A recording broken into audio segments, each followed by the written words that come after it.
ನೀರನ್ನು ಮಾರಾಟ ಮಾಡೋದು ಅಂತ ಹೇಳೋದು ನ್ಯೂಸ್ ಪೇಪರ್ನ ಮೇನ್ ನ್ಯೂಸ್ ಆಗಿತ್ತು 30 ವರ್ಷದ ಹಿಂದೆ. ಚೆನ್ನೈಯ ಮರೀನಾ ಬೀಚಲ್ಲಿ ಇದು ಮಾರಾಟ ಮಾಡ್ತಾ ಇದ್ದಾರೆ ಅಂತ ಹೇಳುವಂತ. ಹೋಗ್ತಾ ಅದರಲ್ಲಿ ನೀರು ಹೆಚ್ಚು ಸಿಗ್ತದೆ. ಅದನ್ನೆಲ್ಲ ಕ್ಲೀನ್ ಮಾಡಿದಾಗ ಇದರೊಳಗಡೆ ಒಂದು ಪೈಪ್ ಹಾಕಿದ್ದಾರೆ.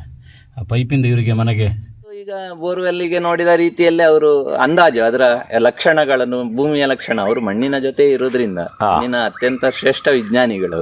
ಏನಂದ್ರೆ ಸಮಾಜದಲ್ಲಿ ಒಳ್ಳೆಯ ಸಂಗತಿ ಜಾಸ್ತಿ ಇದೆ, ಕೆಟ್ಟದ್ದು ಅಂತ ಹೇಳೋದು ಬಾರಿ ಕಡಿಮೆ ಇರುವಂತದ್ದು. ಆದ್ರೆ ಎಲ್ಲಾ ಮಾಧ್ಯಮಗಳಲ್ಲಿ ಪ್ರಾಣಿಗಳು ಹಾಳು ಮಾಡೋದಿಲ್ಲ, ಮಾಲಿನ್ಯ ಮಾಡೋದು ಮನುಷ್ಯ ಮಾತ್ರ. ಮನುಷ್ಯನಷ್ಟು ಕೆಟ್ಟ ಪ್ರಾಣಿ ಯಾವುದಿಲ್ಲ, ಯಾವ ಕ್ರೂರ ಪ್ರಾಣಿ ಇಲ್ಲ. ನಮ್ಮಲ್ಲಿ ಒಂದು ಪಂಪ್ ಇಲ್ಲ ಮನೆಯಲ್ಲಿ.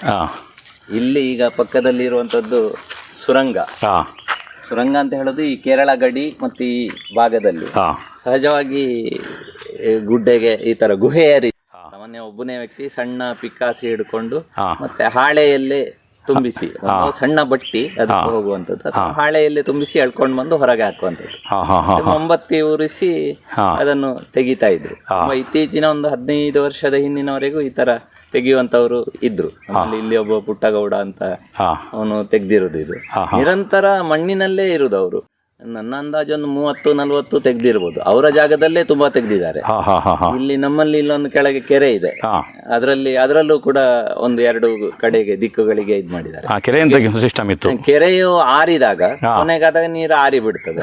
ಆ ಸಮಯದಲ್ಲಿ ಸ್ವಲ್ಪ ಹೊಂಡ ಮಾಡಿ ನೀರನ್ನೆಲ್ಲ ಅದಕ್ಕೆ ಇದ್ ಮಾಡಿ ಸಂಗ್ರಹ ಮಾಡಿ ಅದರ ಕೆಳಭಾಗದಿಂದ ಈ ತರ ಸುರಂಗ ತೋಡಿ ಎಲ್ಲಿ ಒಸರಿದೆ ಅಂತ ಹುಡುಕಿಕೊಂಡು ಹೋಗುದು. ಈ ಸುರಂಗದಲ್ಲೂ ಸುಮಾರು 100 ಮೀಟರ್ ಹೋಗಿದೆ. ಇದು ಈ ಬೆಟ್ಟದ ಅಡಿಯಲ್ಲಿದೆ ಇರುವಂತದ್ದು. ಇದು ನೀರಿದೆ ಇಲ್ಲ ಅಂತೇಳಿ ಅವರಿಗೆ ಗೊತ್ತಾಗುದು. ಅದು ನೀರು ಈಗ ಬೋರ್ವೆಲ್ಲಿಗೆ ನೋಡಿದ ರೀತಿಯಲ್ಲೇ ಅವರು ಅಂದಾಜು ಅದರ ಲಕ್ಷಣಗಳನ್ನು, ಭೂಮಿಯ ಲಕ್ಷಣ, ಅವರು ಮಣ್ಣಿನ ಜೊತೆ ಇರೋದ್ರಿಂದ ಮಣ್ಣಿನ ಅತ್ಯಂತ ಶ್ರೇಷ್ಠ ವಿಜ್ಞಾನಿಗಳು. ಹಾಗಾಗಿ ಅವರು ಇದರಲ್ಲೂ ಅಷ್ಟೇ ಒಂದು 50 ಮೀಟರ್ ಹೋದಾಗ ಬಲಗಡೆಗೆ ಹೋಗಿದ್ದಾರೆ, ಅಲ್ಲೊಂದು ಗುಹೆಯಾಗಿ ತೋಡಿದ್ದಾರೆ, ನೀರು ಸಿಗ್ಲಿಲ್ಲ. ಮತ್ತೆ 50 ಮೀಟರ್ ಹೋಗಿ ಅಲ್ಲಿ ಕಲ್ಲಿನ ಶಿಲಾ ಪದರ ಇದೆ, ಅದರ ಎಡೆಯಿಂದ ಬೆವರ್ನ ರೀತಿ ನೀರು ಬರ್ತದೆ.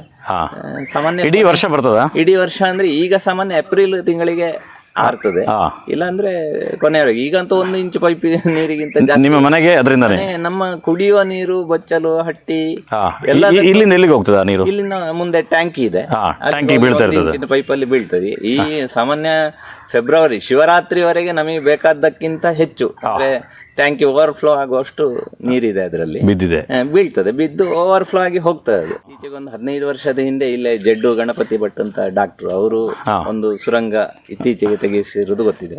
ಒಂದು ಪೆರುವಾಯಿ ಮಾಣಿಲ ಅಂತ ಗ್ರಾಮ ಇದೆ, ಅದು ಈ ತರದ ಸುರಂಗಗಳಿಗೆ ಬಾರಿ ಪ್ರಸಿದ್ಧ ಆದಂತ. ಏನಂದ್ರೆ ಒಂದು ಮಣ್ಣಿನ ಫಲವತ್ತತೆ, ಮಣ್ಣು ಬ್ರೆಡ್ಡಿನ ರೀತಿ ಆಗ್ಬೇಕು. ಮೊದಲು ಗೋವುಗಳೆಲ್ಲ ಓಡಾಡ್ತಾ ಇದ್ವು, ಅದರ ಸೆಗಣಿ ಬೀಳ್ತಾ ಇತ್ತು, ಮಣ್ಣು ಸುಪೋಷಣೆ ಆಗ್ತಾ ಇತ್ತು, ಮಣ್ಣಿನಲ್ಲಿ ಜೀವಿಗಳು ಜಾಸ್ತಿ ಆಗ್ತಿತ್ತು, ಎರೆಹುಳ ಬರ್ತಾ ಇತ್ತು, ನೀರನ್ನು ಹಿಡಿದಿಟ್ಟುಕೊಳ್ಳುವ ಸಾಮರ್ಥ್ಯ ಜಾಸ್ತಿ ಆಗ್ತಿತ್ತು, ಸೆಗಣಿ ಭೂಮಿಗೆ ಬೀಳ್ತಾ ಇತ್ತು, ಸಹಜವಾಗಿ ಮೇಯ್ತಾ ಇತ್ತು. ಅದರ ಕಾರಣಕ್ಕೆ ಭೂಮಿ ಬ್ರೆಡ್ಡಿನ ರೀತಿ ಆಗ್ತಿತ್ತು, ನೀರು ಹಿಡಿದಿಟ್ಟುಕೊಳ್ತಾ ಇತ್ತು, ಸಹಜವಾಗಿ ಕಾಡು ಬೆಳೀತಿತ್ತು. ವೈವಿಧ್ಯಗಳು ಈಗ ಸೆಗಣಿಯಲ್ಲಿ ಬಿದ್ದ ಇದು ಹೊಟ್ಟೆಗೆ ಹೋಗಿ ಬಂದಿರುವ ಬೀಜ, ಅದು ಬೀಜ ಸಂಸ್ಕಾರ ಆಗಿ ಬಾರಿ ಸುಲಭವಾಗಿ ತರಕಾರಿ ಬೆಳೀತದೆ. ಅದ್ರಲ್ಲಿ ನಾವು ಇಲ್ಲಾಂದ್ರೆ ಒಂದು ಬೀಜ ಹುಟ್ಟಿಸ್ಬೇಕಂತಾದ್ರೆ ಕಷ್ಟ ಇದೆ, ಬೀಜ ಸಂಸ್ಕಾರವೂ ಆಗ್ತದೆ, ಸಾತ್ವಿಕವಾದನ್ನೇ ತಿಂತದೆ ಗೋವು.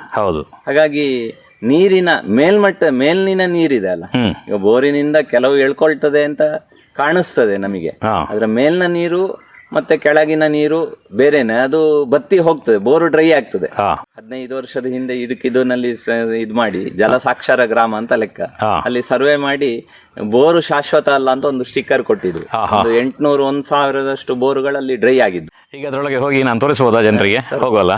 ನೋಡಿ, ನಮ್ಮ ದಕ್ಷಿಣ ಕನ್ನಡ ಜಿಲ್ಲೆಯಲ್ಲಿ ಈಗ ಸರಳಾಯರು ಹೇಳಿದಾಗೆ ಒಂದು ನೀರಿಗೆ ಬೇರೆ ಬೇರೆ ವ್ಯವಸ್ಥೆಗಳಿತ್ತು. ನಿಮ್ಮ ಕಡೆ ಎಲ್ಲ ಬಾವಿ, ಹೊಳೆ, ಕೆರೆ ಈ ರೀತಿಯ ವ್ಯವಸ್ಥೆಗಳಿದ್ರೆ, ನಮ್ಮಲ್ಲಿ ಒಂದು ವಿಶೇಷ ಆಗಿರುವಂಥ ವ್ಯವಸ್ಥೆ, ಮೊನ್ನೆ ನಿಮ್ಗೆ ಗೊತ್ತಿರ್ಬೋದು, ಪದ್ಮಶ್ರೀ ಪ್ರಶಸ್ತಿ ಸಿಕ್ಕಿರುವಂಥ ಮಹಾಲಿಂಗ ನಾಯಕ್ ಅಂತೇಳಿ. ಈ ರೀತಿಯ ಗುಹೆಗಳು ಭಾರತದಲ್ಲಿ ಇಲ್ಲಿ ಮಾತ್ರ ಸಿಗುವಂಥದ್ದು. ಇಲ್ಲಿ ನೋಡಿ, ಮೇಲ್ಗಡೆ ಎತ್ತರ ಆಗಿರುವಂಥ ಬೆಟ್ಟ ಇದೆ, ಆ ಬೆಟ್ಟದ ಅಡಿಯಿಂದ ಗುಹೆಯನ್ನು ಕುರಿದು ಅದರ ಒಳಗಡೆಯಿಂದ ಮಣ್ಣನ್ನು ಹೊರಗೆ ತಗೊಂಡು ಬರ್ತಾರೆ. ಆಗ ಒಳಗಡೆ ನೀರಿನ ಮೂಲ ಇರ್ತದೆ, ಆ ನೀರು ನಿಧಾನವಾಗಿ ಇಲ್ಲಿಗೆ ಬರ್ತದೆ. ಆ ಗುಹೆಯನ್ನು ನಿಮಗೆ ತೋರಿಸ್ತೇನೆ. ನೋಡಿ ಇಲ್ಲಿ ಗುಹೆದ ಬುಡಕ್ಕೆ ಬಂದಿದ್ದೇನೆ. ಇದು ದೊಡ್ಡದಾಗಿರೋ ಒಂದು ಬೆಟ್ಟ. ನಾನು ಮಹಾಲಿಂಗ ನಾಯಕರ ಹೆಸರು ಹೇಳಿದೆ. ಅವರಿಗೆ ಈ ರೀತಿಯ ಗುಹೆಯನ್ನು ತೋಡಿರೋದಕ್ಕೆ ಪದ್ಮಶ್ರೀ ಪ್ರಶಸ್ತಿ ಸಿಕ್ತು. ಇದಕ್ಕಿಂತ ಮೊದಲು 200, 300, 400 ವರ್ಷಗಳ ಹಿಂದೆ ಕೂಡ ತುಂಬ ಹಿರಿಯರು ಈ ರೀತಿಯ ಗುಹೆಗಳನ್ನು ತೋಡಿದರು. ಇದರಲ್ಲಿ ಬೇರೆ ಬೇರೆ ಕವಲುಗಳಿರ್ತದೆ. ಒಳಗಡೆ ಹೋದಾಗ ಆಕ್ಸಿಜನ್ ಲೆವೆಲ್ ಎಲ್ಲ ಕಡಿಮೆ ಆಗ್ತದೆ. ಸ್ವಲ್ಪ ಮುಂದಕ್ಕೆ ಹೋಗಿ ಅಲ್ಲಿ ತೋರಿಸಲಿಕ್ಕೆ ಟ್ರೈ ಮಾಡ್ತೇನೆ. ಮತ್ತು ಅಲ್ಲಿ ಮುಳ್ಳು ಹಂದಿ, ಆಮೇಲೆ ಈ ಬಾವಲಿ, ಹಾವುಗಳು, ಇಂಥದ್ದು ಯಾವುದು ಬೇಕಾದ್ರೂ ಅದರೊಳಗೆ ಇರ್ಬೋದು. ಹೇಗಿರುತ್ತೆ ಅಂತ ಗೊತ್ತಿಲ್ಲ. ಆದರೆ ನಿಮಗೆ ಒಂದು ಇಂಟ್ರೆಸ್ಟ್, ಕ್ಯೂರಿಯಾಸಿಟಿ ಇರೋದ್ರಿಂದಾಗಿ ಇದರ ಒಳಗಿನದನ್ನು ತೋರಿಸ್ತೇನೆ. ಸ್ವಲ್ಪ ಮುಂದಕ್ಕೆ ಹೋಗೋಣ. ಅದಕ್ಕಿಂತ ಹೆಚ್ಚು ಹೋಗ್ಲಿಕ್ಕೆ ನಮಗೂ ರಿಸ್ಕ್. ಬನ್ನಿ ಒಳಗಡೆ ಹೋಗೋಣ. ನೋಡಿ ಹೇಗಿದೆ ನೋಡಿ, ಪೂರ್ತಿ ಇದರಲ್ಲಿ ನೀರಿರ್ತದೆ. ಇದಕ್ಕಿಂತ ಮುಂದಕ್ಕೆ ಹೋಗ್ಲಿಕ್ಕೆ ಅಲ್ಲಿ ಮುಳ್ಳು ಹಂದಿ, ಹಾವು ಈ ರೀತಿ ಇರ್ಬೋದು. ಈ ರೀತಿ ತುಂಬ ಒಂದು 100 ಮೀಟರ್ನಷ್ಟು ಒಳಗೆ ಹೋಗ್ತದೆ. ಹೋಗ್ತಾ ಹೋಗ್ತಾ ಹೋಗ್ತಾ ಅದರಲ್ಲಿ ನೀರು ಹೆಚ್ಚೆಚ್ಚು ಸಿಗ್ತದೆ. ಇದನ್ನೆಲ್ಲ ಕ್ಲೀನ್ ಮಾಡಿ ಇದರೊಳಗಡೆ ಒಂದು ಪೈಪ್ ಹಾಕಿದ್ದಾರೆ.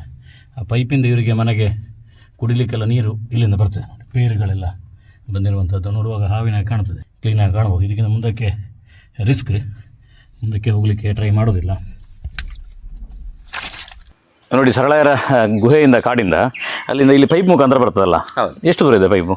ಪೈಪ್ ಸಾಮಾನ್ಯ ಒಂದು 200 ಮತ್ತು 200, 200. ಈ ಟ್ಯಾಂಕಿಯಲ್ಲಿ ಎಷ್ಟು ಸ್ಟೋರ್ ಆಗ್ತದೆ ನೀರು? ಹೆಚ್ಚಿಡಿದ ಲಕ್ಷದ ಮೇಲೆ ಹಿಡಿಯುವುದು. ಹೌದಾ? ಓಹೋ, ಅಷ್ಟು ಆಳ ಇದೆ. ಮತ್ತೆ ಆಳ ಅಂದ್ರೆ ಆ ನೆಲದ ಮಟ್ಟ ಕೆಳಗೆ ಕಾಣ್ತಾ. ಅದೊಂದು ಸ್ವಲ್ಪ ನೀರು ಬರೋದನ್ನು ತೋರಿಸಿ ಅಂತೆ. ಅದನ್ನು ಸ್ವಲ್ಪ ಅದನ್ನು ಎತ್ತಬೋದಾ ಈ ತುದಿಯಿಂದ? ಅಲ್ಲ ನೋಡಿ ಸ್ನೇಹಿತರೆ, ನೋಡಿ ಇಲ್ಲಿಂದ ಅದು ಒರಿಜಿನಲ್ ಆಗಿರುವಂತ 24 ಗಂಟೆ ನೋಡಿ ಕಾಡಿಂದ ನೀರು ಬರ್ತಾ ಇರ್ತದೆ. ಫೆಬ್ರವರಿ ಶಿವರಾತ್ರಿವರೆಗೆ ಓವರ್ಫ್ಲೋ ಆಗಿ ಹೋಗ್ತದೆ. ನಾವು ಬಳಕೆ ಇಡೀ ಮನೆಗೆ ಇದೇ ಉಪಯೋಗ ನಿಮಗೆ? ಪೂರ್ತಿ ಹಟ್ಟಿ ಮನೆ, ಬೇರೆ ನೀರೇ ಇಲ್ಲ. ಇದನ್ನು ಪ್ಯೂರಿಫೈ ಮಾಡ್ಲಿಕ್ಕೆ ಏನೋ ಸಿಸ್ಟಮ್ ಇದೆಯಾ? ಇಲ್ಲ, ಇದಕ್ಕೆ ನಾನು ಅಗ್ನಿಹೋತ್ರದ ಭಸ್ಮ ಹಾಕ್ತೇನೆ ದೃಷ್ಟಿಯಿಂದ. ಉಳಿದಂತೆ ಏನಂದ್ರೆ ಅದನ್ನೊಂದು 1.5 ಅಡಿಯಷ್ಟು ಮೇಲಕ್ಕೆ ಅದರ ಇದನ್ನು ಇಟ್ಟಿದ್ದಾರೆ. ಕಸ ಎಲ್ಲ ಅಡಿಗೆ ಉಳಿತದೆ. ಇನ್ನೊಂದು ಇದ್ದಿಲು, ಜಲ್ಲಿ ಇದೆಲ್ಲ ಹಾಕುವಂತ ವ್ಯವಸ್ಥೆ ಇದೆ ಹಾಕುದಾದ್ರೆ. ಈಗ ಹಾಕಿಲ್ಲ. ಆದ್ರೂ ನಾರ್ಮಲ್ ಆಗಿ ಕಾಡಿನ ನೀರು ಶುದ್ಧ ಆಗಿರ್ತದೆ ಅಲ್ವಾ? ಯಾಕಂದ್ರೆ ನಾವು ಇಷ್ಟು ವರ್ಷದಿಂದ ಅದನ್ನೇ ಕುಡಿತಿದ್ದಲ್ಲ, ಈಗ ಬಂದಲ್ಲ. ಕುಡಿಯುವ ನೀರಿಗೆ ಶುದ್ಧವೇ ಅದು. ಹೌದು, ಅದಕ್ಕೆ ಶಾಸ್ತ್ರ ಇಲ್ಲ ಅಂತ ನಿರಂತರ ಸೇರ್ತಾ ಇರ್ತದೆ, ಹೊರಗೆ ಹೋಗ್ತಾ ಇದೆ. ಒಂದಂದ್ರೆ ಬಲೆ ಹಾಕ್ಬೋದು ಇದಕ್ಕೆ, ಕಸ ಬೀಳದ ರೀತಿ ಒಂದು ಬಲೆ ವ್ಯವಸ್ಥೆ. ಹೌದೌದು. ಇಲ್ಲಿ ಹಾವು ಅಂತದ್ದು ಬಂದ ಸಮಸ್ಯೆ ಆಗಲ್ಲ, ಏನಾಗೋದಿಲ್ಲ. ಪ್ರಾಣಿಗಳು ಏನಿಲ್ಲ ಅಲ್ವಾ? ಪ್ರಾಣಿಗಳು ಹಾಳು ಮಾಡುವುದಿಲ್ಲ, ಮಾಲಿನ್ಯ ಮಾಡೋದು ಮನುಷ್ಯ ಮಾತ್ರ. ಮನುಷ್ಯ ಅಷ್ಟು ಕೆಟ್ಟ ಪ್ರಾಣಿ ಯಾವ ಕ್ರೂರ ಪ್ರಾಣಿ ಇಲ್ಲ. ಇದರಿಂದ 1 ಅಡಿಯಷ್ಟು ಕೆಳಗೆ ಇದೆ, ಇದು ಅದರ ಅಡಿ ಇದೆ. ಅಷ್ಟು ಮೇಲಿಂದ ಪೈಪ್ ಹಾಕಿದೆ. ಅಂದ್ರೆ ನಾನೊಂದು 6 ಅಡಿ ಹತ್ರ ಇದ್ದೇನೆ, ಒಂದು 7 ಅಡಿ ಇರ್ಬೋದು. 7 ಅಡಿ ಅಲ್ವಾ? ಇದಕ್ಕೆ ಒಂದು 70 ವರ್ಷ ಆಗಿದೆ, ಹಳೆ ಕಾಲದ ಗಾರೆ. ಅದರ ನಂತರ 1-2 ಸಲ ಒಳಗಿಂದ ಗಾರೆ ಹಾಕಿದೆ, ಲೀಕೇಜ್ ಶುರುವಾದ ಕಾರಣ. ಉಳಿದಂತೆ 3 ಭಾಗದಲ್ಲಿ ಸಾಮಾನ್ಯ ಇದು ಮಣ್ಣು ಇದೆ ಅಲ್ಲ, ಹಾಗಾಗಿ ಅದಕ್ಕೆ ಆಧಾರ ಇದೆ. ಈ ಭಾಗದಲ್ಲಿ ಅಷ್ಟು ಆಧಾರ ಇಲ್ಲ ಅಲ್ವಾ? ಇದು ನಳ್ಳಿ ಪಂಚಾಯತ್ ಇದ ಅಲ್ಲ, ಇದು ಇಲ್ಲೊಂದು ಮನೆ ಇದೆ. ನೀರು ಇದನ್ನು ಕುಡಿಬಹುದಾ? ಕುಡಿಬಹುದು. ಸಾಮಾನ್ಯವಾಗಿ ನಾನು ಎಷ್ಟೋ ಜನರು ನೋಡಿದ್ದೇನೆ, ತುಂಬಾ ನೀರಿರ್ತದೆ, ಆದ್ರೆ ನೀರನ್ನು ಜನರಿಗೆ ಕೊಡುದಿಲ್ಲ ಎಷ್ಟೋ ಸಲ. ನೀವೇನು ಕೊಡ್ತಿದ್ರಿ? ನೀರು ಅಂದ್ರೆ ಪ್ರಾಕೃತಿಕ ಸಂಪತ್ತು, ಅದು ಭಗವಂತ ಕೊಟ್ಟಿರುವಂತದ್ದು ಅಲ್ಲ. ಅದರಲ್ಲಿ ನೀರಿರ್ಲಿ, ಯಾವುದನ್ನು ಮಾರಾಟ ಮಾಡುವಂತ ಇದು ಇರ್ಲಿಲ್ಲ ನಮ್ಮಲ್ಲಿ. ಈಗ ನೀರನ್ನು ಮಾರಾಟ ಮಾಡೋದು ಅಂತ ಹೇಳುದು ನ್ಯೂಸ್ ಪೇಪರ್ನ ಮೇನ್ ನ್ಯೂಸ್ ಆಗಿತ್ತು 30 ವರ್ಷದ ಹಿಂದೆ. ಚೆನ್ನೈಯ ಮರೀನಾ ಬೀಚ್ ಅಲ್ಲಿ ಇದು ಮಾರಾಟ ಮಾಡ್ತಾ ಇದ್ದಾರೆ ಅಂತ ಹೇಳುವಂಥದ್ದು. ಈಗ ನಮ್ಮ ಎಲ್ಲ ಮದುವೆ ಹಾಲುಗಳಲ್ಲೂ ನೀರಿನ ಅದನ್ನೇ ಬಾಟ್ಲನ್ನು ನೀಡುವಂಥದ್ದು. ಅಂದ್ರೆ ನಮಗೆ ಈ ತರ ಶುದ್ಧ ನೀರಲ್ಲಿ ಇವತ್ತು ನಂಬಿಕೆ ಇಲ್ಲ. ಬಿಸ್ಲರಿ ನೀರು, ಅದು ಯಾವ್ದೋ ಬೋರ್ನ ಒಳಗಿಂದ ಫ್ಲೋರೈಡ್ ಎಲ್ಲ ಇರುವಂತ ನೀರನ್ನು ಅದನ್ನು ಕುಡಿತಾರೆ. ಕೊನೆಯಲ್ಲಿ ಏಪ್ರಿಲ್ ಸಮಯದಲ್ಲಿ ಕಮ್ಮಿ ಆದ್ರೆ ನಮ್ಮ ಮೇಲೆ ಇನ್ನೊಂದು ಟ್ಯಾಂಕ್ ಇದೆ. ನಮಗೆಲ್ಲ ಬಿಡು ನೀರುಗಳೇ, ಒಂದು ಬೋರ್ವೆಲ್ ಇಲ್ಲ. ಬೋರ್ವೆಲ್ ಸಾಕು. ಬೇರೆ ಯಾವ್ದು ನೀರು ನಿಮ್ಗೆ ಮೂಲ ಇದೆ? ಇನ್ನು ಒಂದು ಅಲ್ಲಿ ಒಸರಿದೆ, ಅಲ್ಲಿ 2 ಕಟ್ಟ ಇಂಗು ಗುಂಡಿ ಟೈಪ್ ಅಲ್ಲಿ ಕೆರೆ ಅಂದ್ರೆ ಅದು ನೀರಿನ ಒಸರ್ನ ಮೂಲ. ಅದು ಅಲ್ಲಿ ಕಟ್ಟ. ಇದೊಂದು ಕೆರೆ ಸರಳ. ಹೌದು, ಅಂದ್ರೆ ಇದು ನೀರಿನ ಒಸರು ಇರುವಂತ ಜಾಗ ಇದು. ಇದು ಕೂಡ ಇಲ್ಲೂ ಒಸರಿಲ್ಲ, ಇದಕ್ಕಿಂತ ಮೇಲೆ ಇದೆ ಇನ್ನೊಂದು ಕಟ್ಟ ಇದೆ ಮೇಲ್ಗಡೆ. ಅದಕ್ಕೆ ಹೋಗುವ, ಅದನ್ನು ನೋಡುವ. ಇದು ನೀರ ಸಂಗ್ರಹಗಾರ. ಮೊದ್ಲು ಹೇಗೆ ಅಂದ್ರೆ ಗದ್ದೆ ಇದ್ದಾಗ ಖಾಲಿ ಇದೊಂದು ತೋಡು ಮಣ್ಣು ಹಾಕಿ ತುಂಬಿಸಿ ಸಣ್ಣ ಕಟ್ಟಾಯ್ತು, ಇಷ್ಟು ಎತ್ತರ ಇರ್ಲಿಲ್ಲ ಆಗ. 2004ನೇ ಇಸ್ವಿಯಲ್ಲಿ ಕಗ್ಗಲ್ಲಿಂದ ಗೋಡೆ ಕಟ್ಟದ ರೀತಿ ಕಟ್ಟಿಸಿರುವಂತದ್ದು, ತಂದೆಯವರು ಕಟ್ಟಿಸಿರುವಂತದ್ದು. ಅದರ ನಂತರ ಅದರ ಅಡಿಯಿಂದ ನೀರು ಹೋಗ್ತಾ ಇತ್ತು. ಈ ಕಟ್ಟ ಕಟ್ಟಿದ ಮೇಲೆ, ಪರ್ಮನೆಂಟ್ ಕಟ್ಟ ಮಾಡಿದ್ಮೇಲೆ ಅಡಿಯಿಂದ ನೀರು ಹೋಗ್ತಾ ಇತ್ತು. ಹಾಗೆ ಜೂನ್ ತಿಂಗಳವರೆಗೆ ಮಳೆ ಇಲ್ಲದ ಸಂದರ್ಭದಲ್ಲಿ ಇಡೀ ಇದರ ಕೆಸರನ್ನು ಒಂದೊಂದು ಸಲ ಸಾಮಾನ್ಯ 20 ಗಂಟೆ 24 ಗಂಟೆ ಹಿಟಾಚಿಯಲ್ಲಿ ತೆಗೆದು ಇದಕ್ಕೆ ಮುಂದುಗಡೆಯಿಂದ ಇದು ಮಾಡಿರುವಂತದ್ದು. ಈಗ ಇದು ಇಷ್ಟೇ ಎತ್ತರ ರಸ್ತೆ ರೀತಿ ಆಗಿರೋದು ಹಿಟಾಚಿಯ ನೀರು. ಇದು ಪ್ರತಿ ವರ್ಷ ಈ ತರ ಮಾಡಿ ಇದೊಂದು ಕೆರೆಯ ರೀತಿಯಲ್ಲಿ ಆಗಿರುವಂತದ್ದು. ಕೊನೆಯವರೆಗೆ ಅದೇ ನಾನು ಹೇಳಿದೆ, ಜೂನ್ ತಿಂಗಳಲ್ಲಿ ಹಿಟಾಚಿ ಬಂದಾಗ ರಾಜಸ್ಥಾನದ ಒಬ್ಬ ಕೆಲಸಗಾರ ಇದ್ದ. ಆ ಮೇಲ್ನ ಕೆರೆಯ ಪೈಪಿನಿಂದ ಒಂದು ಬೆರಳಿನಷ್ಟು ನೀರು 24 ಗಂಟೆ ಅಷ್ಟು ಬೀಳ್ತಾ ಇತ್ತು. ಪ್ರಾಯಶಃ ರಾಜಸ್ಥಾನದವರ ಆದ್ದರಿಂದ ಹೇಳಿರ್ಬೇಕು, ಇಷ್ಟು ನೀರು ಇಂಥ ಬೇಸಿಗೆಯಲ್ಲಿ ಬರ್ತಾ ಇದೆ, ನೀವು ಅತ್ಯಂತ ಪುಣ್ಯವಂತರು ಅಂತ ರಾಜಸ್ಥಾನ ಅಂದ್ರೆ. ಇದು ನಾವೀಗ ಹತ್ತಿಕೊಂಡು ಬಂದದ್ದು, ನಮಗೆ ಹತ್ತಿಕೊಂಡು ಬರ್ಲಿಕ್ಕೆ ಕಷ್ಟ ಇದೆ ಬೆಟ್ಟದ ಮೇಲೆ. ನಮ್ಮಲ್ಲಿ ಎಷ್ಟೋ ಕೆಳಗಡೆ ಸಿಗುದಿಲ್ಲ. ಕೆಳಗಡೆ ಸಿಗದೇ ಇರ್ಲಿಕ್ಕೂ ಈ ರೀತಿ ಸಿಗುದಕ್ಕೂ ಏನು ವ್ಯತ್ಯಾಸ ಅಂದ್ರೆ, ಸಹಜವಾದ ಕಾಡೇನಿದೆ ಅದರಷ್ಟು ಒಳ್ಳೆ ನಮ್ಮಲ್ಲಿ ಬನದ ಕಲ್ಪನೆ ಇದೆ. ಇವತ್ತು ಕಾಂಕ್ರೀಟ್ ಕಾಡಾಗಿದೆ, ನಾಗಬನ. ಹೌದು, ಅದನ್ನು ಕಾಂಕ್ರೀಟ್ ಕಾಡು ಮಾಡಿದ್ದಾರೆ. ನೀರಿನ ವಾಟರ್ ಹಾರ್ವೆಸ್ಟಿಂಗಿಗೆ ಅತ್ಯಂತ ಸೂಕ್ತ ಇದಂದ್ರೆ ಅಲ್ಲಿ ಕತ್ತಿ ಮುಟ್ಟಿಸದಂತ ಕಾಡದು. ಅಲ್ಲಿ ಜೀವಿಗಳು ಇದು ಸಹಜವಾಗಿ ನೈಸರ್ಗಿಕವಾಗಿ ಹೋಗಿರುವಂತ ಇದು. ನಮ್ಮಲ್ಲಿ ಈಗ 2 ಎಕರೆ ತೋಟ ಇದೆ, ಒಟ್ಟು 10 ಎಕರೆ ಜಮೀನಿದೆ, 8 ಎಕರೆ ಸಾಮಾಜಿಕ ಅರಣ್ಯ ಇದೆ. ಇಲ್ಲಿ ಯಾವುದೇ ಗಿಡವನ್ನು, ಅದೆಷ್ಟೇ ದೊಡ್ಡ ಮರ ಆಗಿರ್ಬೋದು, ಅದನ್ನು ಮುಟ್ಟುವುದಿಲ್ಲ, ಕಡಿಯುವುದಿಲ್ಲ, ಅದಾಗಿ ಅದು ಭೂಮಿಗೆ ಸೇರುವಂತದ್ದು ಮಾಡುತ್ತದೆ. ಇಲ್ಲಿ ರಬ್ಬರ್ ಹಾಕ್ಲಿಲ್ಲ, ಗೇರು ಬೀಜ ಹಾಕ್ಲಿಲ್ಲ, ಈ ತರ ಯಾವುದನ್ನು ಹಾಕದೇ ಇರುವ ಕಾರಣಕ್ಕೆ, ಇಷ್ಟು ದೊಡ್ಡ ನೀರಿನ ಸಂಗ್ರಹಗಾರ ಇರುವ, ಸಹಜವಾಗಿ ಸಂಗ್ರಹಗಾರ ಇರುವ ಕಾರಣಕ್ಕೆ ಈ ಒಂದು ಸಂಪತ್ತಿ ಇದೆ. ನಮ್ಮ ಮನೇಲಿ ಒಂದು ಪಂಪ್ ಇಲ್ಲ, ಬೋರ್ವೆಲ್ ಇದ್ದ ಒಂದು ಕಂಪ್ರೆಸರ್ ಅನ್ನು ತೆಗೆದು ಹಾಕಿದ್ದೇನೆ. ಈಗ ಸಹಜವಾದಂತೆ ಈ ನೀರು ಮಾತ್ರ ಹಿಂದೆ ಈ ನೀರಿನಿಂದ ಕೆಳಗಿನ ತೋಟದಲ್ಲಿ 10 ಸ್ಪ್ರಿಂಕ್ಲರ್ ರನ್ ಆಗ್ತದೆ ವರ್ಷ ಪೂರ್ತಿ. ಕೊನೆ ಜೂನ್ ಬಂದ್ರು ಅಷ್ಟು, ಕೊನೆ ಸಮಯಕ್ಕೆ ಎಷ್ಟು ಆಯಾಯ ದಿನ ಎಷ್ಟು ನೀರಿತ್ತು ಅಷ್ಟು ಹೊತ್ತು 10 ನಿಮಿಷ ಆದ್ರೆ 10 ನಿಮಿಷ ಹಾಕಿ ಬಿಡುದು. ಆವಿ ಆಗ್ಲಿಕ್ಕೆ ಅವಕಾಶ ಇಲ್ಲ ಅಲ್ಲಿ. ಆ ತರ ತೋಟಕ್ಕೆ ಹಾಕ್ತಾ ಇದ್ದಾಗ ಸಹಜವಾಗಿ ರಾಸಾಯನಿಕ ಗೊಬ್ಬರವು ಹಾಕದೇ ಇರುವ ಕಾರಣಕ್ಕೆ ನೀರಿನ ಪ್ರಮಾಣವು ಕಡಿಮೆ ಸಾಕಾಗ್ತಲ್ಲ. ಹಾಗಾಗಿ ನೀರಿಗೋಸ್ಕರ ಯಾವುದೇ ಇದಿಲ್ಲ. ನೀರು ಅಂತ ಹೇಳುವಂಥದ್ದು ಸಂಪತ್ತು ಅಂತ ಹೇಳ್ತಾರೆ.